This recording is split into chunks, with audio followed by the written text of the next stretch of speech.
Un accord a donc été trouvé, un accord entre les deux assemblées qui ont su se retrouver sur l'essentiel autour de cette réforme des retraites.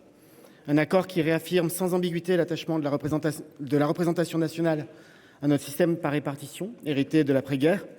Et un accord enfin qui permet de mettre aux voix un texte profondément enrichi après plusieurs semaines de débats parlementaires. L'opposition, moins ici qu'ailleurs peut-être, mais l'opposition a choisi un autre fil rouge, celui de l'obstruction méthodique.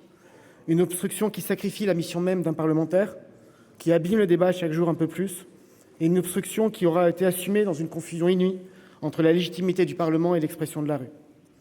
De manœuvres en blocage, d'attaques personnelles en comportements violents, nous avons assisté à une dérive, moins ici qu'ailleurs, mais avec la même volonté d'une obstruction que je trouve dangereuse. Je veux le dire avec gravité devant vous, la République ne doit pas céder un pouce de terrain à ces dérives et nous les combattrons jour après jour, et texte après texte. En réalité, beaucoup parmi les opposants ont cité Victor Hugo, tout en foulant parfois aux pieds son sens aigu du républicanisme qui aurait fait honneur au débat. Le gouvernement a fait un choix et assume ce choix.